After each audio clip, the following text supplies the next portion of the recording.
శివా మూలము నీవేనయ్యా శివా మూలము నీవేనయ్యా శివా ఆది దైవము నీవయ్యా ఆది దైవము నీవయ్యా నామము రూపము గుణములు లేని నామము రూపము గుణములు లేని ఆత్మజ్యోతివి నీవు శివా ఆత్మజ్యోతివి నీవు శివా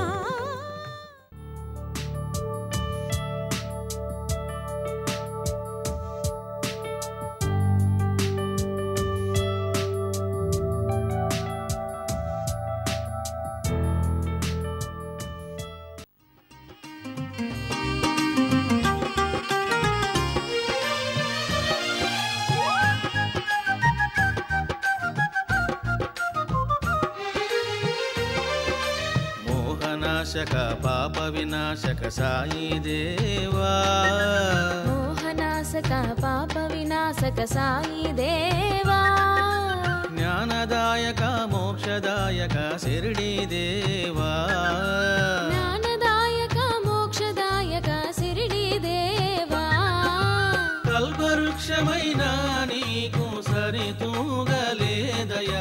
కల్పవృక్షమైన నీకు సరితూగలేదయా ఆ దేవతలైనా నీకు సరితూగలేరయా ఆ దేవతలైనా నీకు సరితూగలేరయా ఓ బాబా సాయి బాబా ఓ బాబా సాయి బాబా ఓ బాబా శిరిడి బాబా ఓ బాబా శిరిడి బాబా మోహనాశక పాప వినాశక సాయి దేవా మోహనాశక పాప వినాశక సాయి దేవా జ్ఞానదాయక మోక్షదాయక శిరిడి దేవా జ్ఞానదాయక మోక్షదాయక శిరిడి దేవా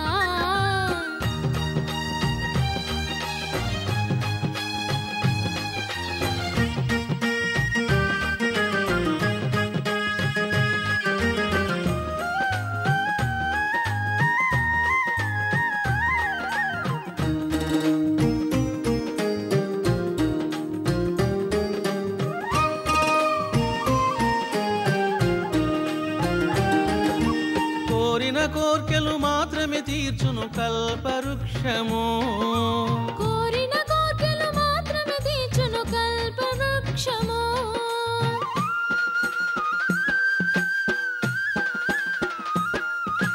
కోరని కోర్కెలు సైతము నీవు తీర్చెదవయ్యా కోరని కోర్కెలు సైతము నీవు తీర్చెదవయ్యా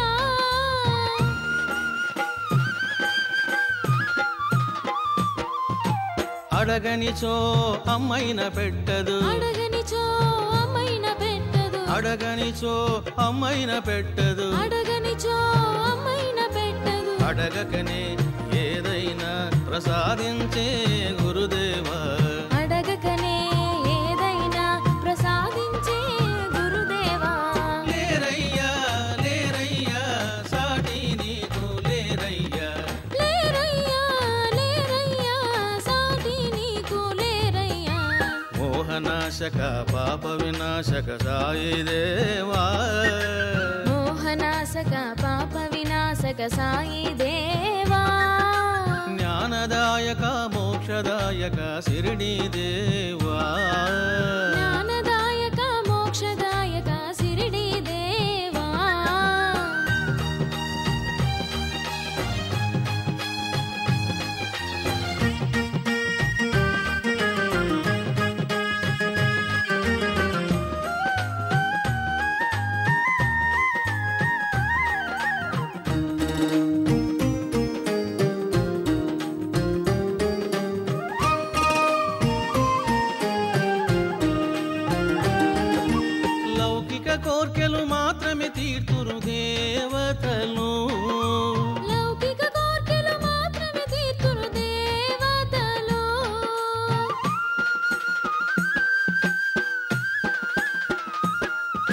అలౌకిక కోర్కెలు సైతము నీవు తీర్చెదవయ్యా. అలౌకిక కోర్కెలు సైతము నీవు తీర్చెదవయ్యా.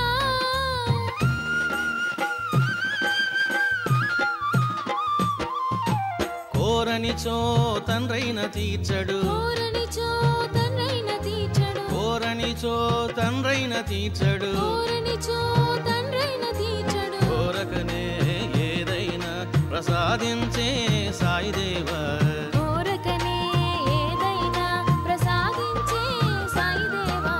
లేరయ్యా లేరయ్యా సాటి నీకు లేరయ్యా. లేరయ్యా లేరయ్యా సాటి నీకు లేరయ్యా. మోహనాశక పాప వినాశక సాయిదేవా, మోహనాశక పాప వినాశక సాయిదేవా. మీరు చూడండి, కొంతమంది గురక పెడుతూ ఉంటారు. గురక పెడుతున్నప్పుడు వాళ్ళకి స్పృహ వస్తుంది ఏమని, నేను గురక పెడుతున్నాను అని. ఎప్పుడు వాడికి నేను గురక పెడుతున్నాను అన్న స్పృహ వచ్చిందో గురక ఆగిపోతుంది. ఈసారి బాగా మీరు అబ్జర్వ్ చేయండి. గురక పెడుతున్నప్పుడు నేను గురక పెడుతున్నాను ఏమిటమ్మా, బాగా తిన్నానేమో అట్లా చూడండి, వెంటనే మీకు గురక ఆగిపోతుంది. నిద్ర తెలియవాడు అంటున్నాడు. ఏమిటిది? శాస్త్రీయ పరిభాషలో నిద్రను ఏమంటారంటే సుషుప్తి అని అంటారు. సుషుప్తి, జాగృతావస్థ, స్వప్నావస్థ, సుషుప్తావస్థ, ఈ మూడు అవస్థలను ప్రకాశింపజేసేటువంటిది, అధిష్టానమైనటువంటిది, సాక్షిగా చూసేటువంటిది ఒకడున్నాడు. ఎవరతడు? అతడే పరబ్రహ్మం, అదే నీ సత్యస్వరూపం. కాబట్టి నేను ఆ లైట్ను చూస్తున్నాను అంటే, నేను ఆ లైట్ను చూస్తున్నాను అన్న జ్ఞానం నాకుంది. అదే స్వప్నంలో నేను పెద్ద పామును చూస్తున్నాను అనుకో, నాకు జ్ఞానం ఉంటుందా? నువ్వు చూస్తావు అంతే పాముని. ఒకవేళ నువ్వు చెప్తే ఎప్పుడు చెప్తావు? పొద్దున్న చెప్తావు. రాత్రి నాకు పెద్ద పాము కనపడిందయ్యా అంటాడు. స్పాట్లో చెప్తాడా? చూస్తూ చెప్తాడా? ఇగో చూడు నాకు పాము కనపడుతుందని. ఇంకా అట్లా కనుక చెప్పారనుకోండి, ఇంకెవడు నిద్రపోడు. నిద్ర నుంచి బయటకు వచ్చి చెప్తాడు. ఏమని? ఏమండి నేను పామును చూశాను. భర్త అనుకుంటాడు, మరి ఏం చేయాలి? చూసారా? నిద్ర తెలియవాడు అని అంటే జాగ్రత్త అవస్థ నీకు ఏ విధంగా అయితే తెలుస్తూ ఉన్నదో, ఇప్పుడు నేను భోజనం చేస్తూ ఉన్నాను, ఐఎమ్ ఈటింగ్ అన్న ఎరుక నీకుంది. అదేవిధంగా నువ్వు నిద్రపోతున్నప్పుడు నీకు అది తెలియాలంటే ఏమిటది అని అంటే, ఇది ఎక్స్పీరియన్స్ చేస్తే కానీ అర్థం కాదు. కాబట్టి నిద్ర ఏ విధంగా ఉంటుంది అన్నది, మరణం ఏ విధంగా ఉంటున్నది అన్నది రెండు ఒకేలాగా ఉంటాయి. నేను ఈ రెండు ప్రాక్టికల్ ఎక్స్పీరియన్స్ మీకు చెప్తున్నాను. నిద్ర ఏ విధంగా ఉంటుంది పడుకున్న తర్వాత అంటే, ఎప్పుడుది? సమాధిలో ఉన్నప్పుడు. సమాధిలో ఉన్నప్పుడు నిద్ర యొక్క స్వరూపం ఏమిటో నీకు చక్కగా తెలుస్తుంది. రెండవది చావు ఎలా ఉంటుంది అంటే, ఒకటి ప్రాణం పోతుంది అనుకోండి, అసలు ఆ ప్రాణం ఎలా పోతుంది అనేది ఒక మిస్టరీ, ఒక రహస్యం, ఒక అగాధం. కానీ ఆత్మ దర్శనం కనుక నువ్వు పొందావా, ఈ రెండు విషయాలు నీకు క్లియర్ తెలుస్తాయి. ఏమిటది? ప్రాణము అక్కడ కూడా పోతుంది. మీకు సీక్రెట్ చెప్తున్నాను, ఎవరైనా ఆత్మ సాక్షాత్కారం పొందారా, ఆత్మ దర్శనం పొందుతున్నాడా, సమాధిలోకి ఎంటర్ అవుతున్నాడా, నేను అంటున్నాను ప్రాణం పోతుంది. ఎక్కడికి పోతుంది ప్రాణం? ఆత్మలో లయిస్తుంది ఈ ప్రాణం. ఎప్పుడు మళ్ళీ నీకు మెలకు వచ్చిందో అప్పుడు వాచ్ చూసుకుంటాడు, ఓహో టైం 4 అయిందా. ప్రాణం ఎప్పుడు పోతుంది అని అంటే, ఇదిగో ఎప్పుడు సమాధిలో లయించిందో ఈ యొక్క ఉచ్ఛ్వాసము నిశ్వాసం ఈ రెండు ఆగిపోతాయి. మీరు గంట సేపు సమాధిలో ఉన్నారనుకోండి, నో బ్రీతింగ్, ఇది బాగా తెలుసుకోండి. కొంతమంది ఊగా ఆ బ్రీత్ తీసుకుంటూ నేను సమాధిలో ఉన్నానమ్మా అంటూ ఉంటారు. సమాధి కాదు అది. నువ్వు సమాధిలో ఉన్నావు అని అంటే నీ శ్వాస ఆగిపోతుంది. నీకు శ్వాస ఉండదు, నిశ్వాసం ఉండదు. సీక్రెట్ ఇది. కాబట్టి నిద్ర ఏ విధంగా ఉంటుంది, ప్రాణం ఎలా పోతుందో రెండుని తెలుస్తాయి. భూమధ్య స్థానం వరకు తెలుస్తుంది కరెక్ట్గా. ఆ భూమధ్య స్థానం దగ్గర గల రాగానే జస్ట్ జంప్ అంతే, కథం. చూడండి, చనిపోయేటప్పుడు కొంతమంది ఎగశ్వాస వస్తుంది అంటుంటారు. ఏంటది? ప్రాణ is ready to go out. ప్రాణము బయట పోనికి రెడీగా ఉన్నది. కుండలిని యోగంలో కూడా ఇంకా సమాధిలోకి వెళ్ళిపోతున్నప్పుడు విపరీతమైనటువంటి బ్రీతింగ్ వస్తుంది. దాని ఎగ శ్వాస అంటారు మామూలుగా చనిపోయేటప్పుడు. అటువంటిది అక్కడ కూడా వస్తుంది. అక్కడ వచ్చి దాని తీరు, దాని మార్గము అవన్నీ వేరుగా ఉంటాయి. అవన్నీ అనుభవిస్తే కానీ అర్థం కావు. కాబట్టి నిద్రలోని నిద్ర అంటే దాన్ని శాస్త్రీయ పరిభాషలో ఏమంటారంటే తురీయావస్థ అని అంటారు. తురీయము అని అంటారు.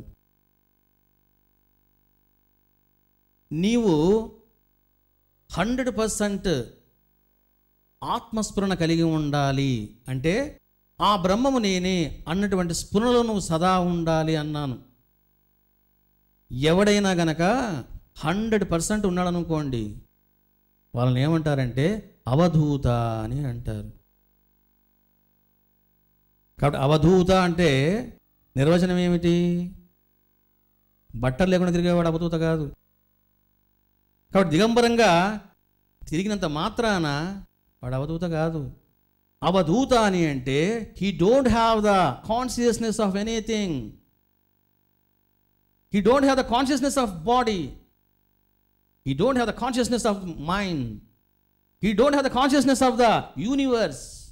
దేహము, మనస్సు, బుద్ధి, చిత్తము, అహంకారము, ప్రపంచము, లోకము, సమాజము, కట్టుబాట్లు, ఆచారాలు, వ్యవహారాలు ఇవన్నీ ఎగిరిపోతాయి. ఎందుకు ఎగిరిపోతాయి అని అంటే ఇప్పుడు ఆ కాన్షియస్నెస్లో లేడు. 100% కాన్షియస్నెస్ ఉన్నవాడి స్థితి ఎలా ఉంటుందో కేవలం మీకు మాటలతో అర్థం కాదు. ఒక మంచి ఎక్స్పీరియన్స్ మీకు చెప్తాను. చూడండి, సదాశివ బ్రహ్మేంద్ర స్వామి అనే పేరు మీరు వినే ఉంటారు.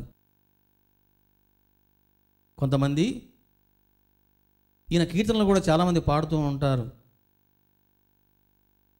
సదాశివ బ్రహ్మేంద్ర స్వామి యొక్క ఎక్స్పీరియన్స్ మీరు వింటే, ఓహో, ఆత్మస్ఫురణ అంటే 100% ఇలా ఉంటుంది, అతడు దేహముతో సంబంధం ఇలా ఉంటుంది అనేది మీకు అర్థమవుతుంది.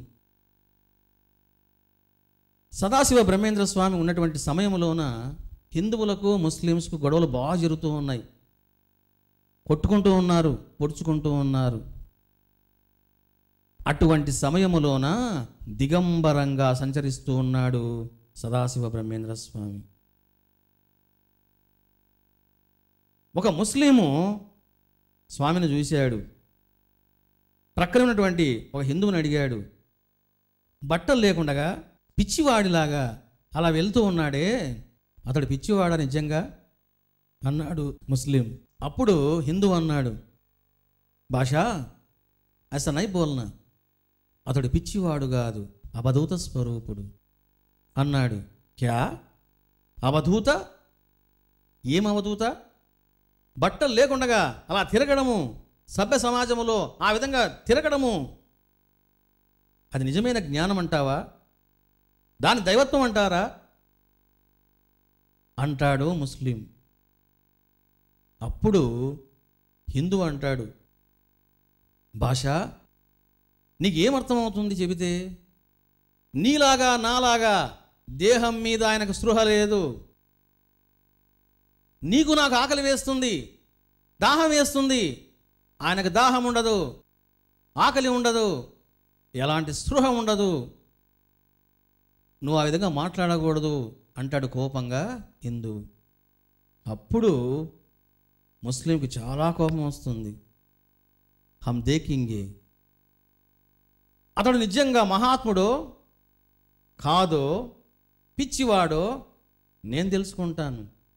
ఒంటి మీద స్పృహ ఉండదా నేను చూస్తాను అని చెప్పేసి సదాశివ బ్రహ్మేంద్ర స్వామి వెంటబడ్డాడు ఈ ముస్లిం. సదాశివ బ్రహ్మేంద్ర స్వామి అలా వెళ్తూ ఉన్నాడు. ఒక కత్తి తీసుకొని వెనకబడ్డాడు ముస్లిం. వెళ్తూ వెళ్తూ వెళ్తూ ఉన్నాడు. ఒక్క దెబ్బతో చెయ్యి నరికివేశాడు ముస్లిము సదాశివ బ్రహ్మేంద్ర స్వామిది. కుడి చెయ్యి జస్ట్ ఒక 10% మిగిలింది కింద పడిపోవడానికి. అది ఇలా 10% మాత్రమే ఉంది. రక్తం కారుతూ ఉంది. చెయ్యి కింద పడిపోయింది. అమ్మా అంటాడేమో అనుకున్నాడు ముస్లిం. సదాశివ బ్రహ్మేంద్ర స్వామి ఏమనలే. ముఖంలో ముఖం పెట్టి చూశాడు. ఏమైనా బాధ ఉన్నదా? బాధ లేదు. ఆవేదన ఉన్నదా? ఆవేదన లేదు. నొప్పి ఉన్నదా? నొప్పి కూడా లేదు. ఏమిటిది అని చెప్పేసి అతను తొడ మీద 4 అలా దెబ్బలు కొట్టగానే సదాశివ బ్రహ్మేంద్ర స్వామి భాష్య స్పృహలోకి వస్తాడు. ఇక్కడ మీకు బాగా తత్వం బాధ అర్థమవుతుంది. ఇప్పుడు కత్తితో నరికాడు. నొప్పి లేదు, బాధ లేదు, చింత లేదు, ఎలాంటి రియాక్షన్ లేదు. ఎక్కడున్నాడు ఇప్పుడు? ఆత్మస్ఫురణలో ఉన్నాడు. సమాధి నిష్ఠుడై ఉన్నాడు.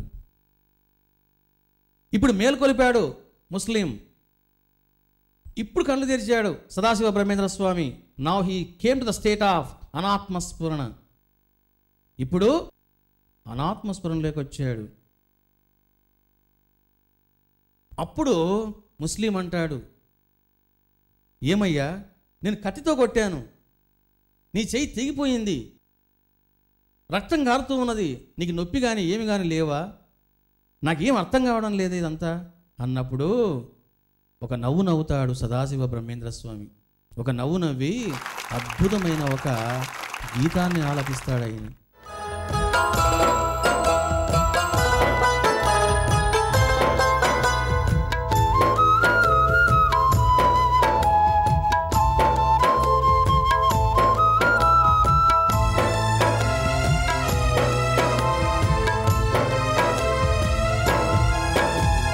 శివ శివ అంటే చాలురా, ఆ శివుడు నీ వశమగునురా. శివ శివ అంటే చాలురా, ఆ శివుడు నీ వశమగునురా. దేవదేవుడు మహదేవుడు, దేవదేవుడు మహదేవుడు, దేవదేవుడు మహదేవుడు, దేవదేవుడు మహదేవుడు నీ వశమగునుర ఓ జీవా, నీ వశమగునుర ఓ జీవా. శివ శివ అంటే చాలురా, ఆ శివుడు నీ వశమగునురా.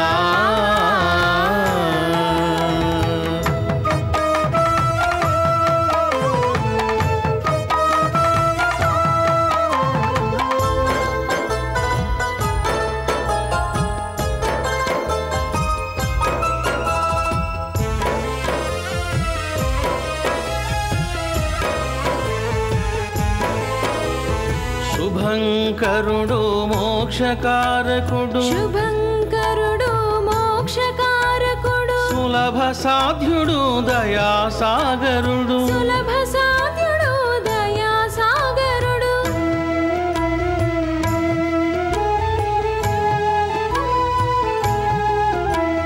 శుభంకరుడు మోక్షకారకుడు, శుభంకరుడు మోక్షకారకుడు, సులభ సాధ్యుడు దయాసాగరుడు, సులభ సాధ్యుడు దయాసాగరుడు. సంతుష్టి చెందితే చాలురా, సంతుష్టి చెందితే చాలురా, వరములు ఎన్నో నొసగునురా, వరములు ఎన్నో నొసగునురా.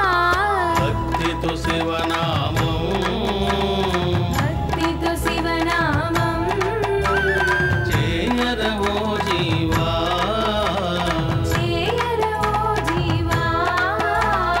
భక్తితో శివనామం, భక్తితో శివనామం చేయరవో జీవా, చేయరవో జీవా.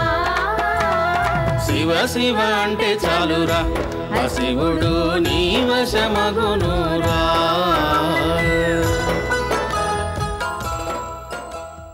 శివా శివా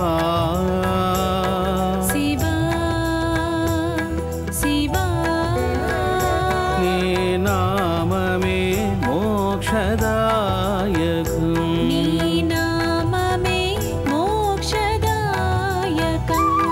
శివా పరమశివా శివా పరమశివా శివా పరమశివా శివా పరమశివా నీ నామమే పరమ సుఖదాయకం నీ నామమే పరమ సుఖదాయకం శివా పరమశివా నిరి సద సా నిరి సదా ధని రే రి గ మ స దని రే రి గ మ సా సరి మ ప దని దని ప సరి మ ప దని దని పా సరి గ గ మ రి రి స ధ ని రి స సరి గ గ మ రి రి స ద ని రి సా శివా పరమశివా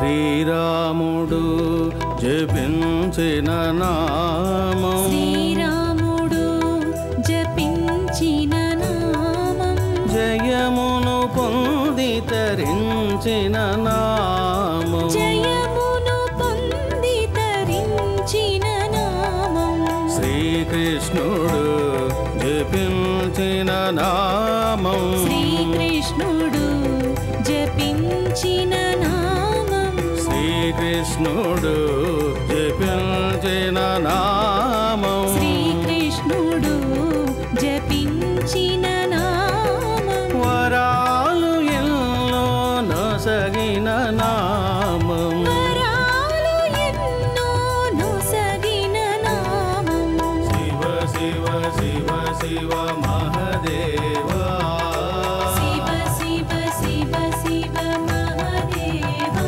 సాంబ శివ శివ శివ శివ దేవ దేవా సాంబ శివ శివ శివ శివ దేవ దేవా శివ శివ శివ శివ మహదేవా శివ శివ శివ శివ మహదేవా సాంబ శివ శివ శివ శివ దేవ దేవా సాంబ శివ శివ శివ శివ దేవ దేవా శివా శివా శివా శివా నీ నామమే పరమ సుఖదాయకం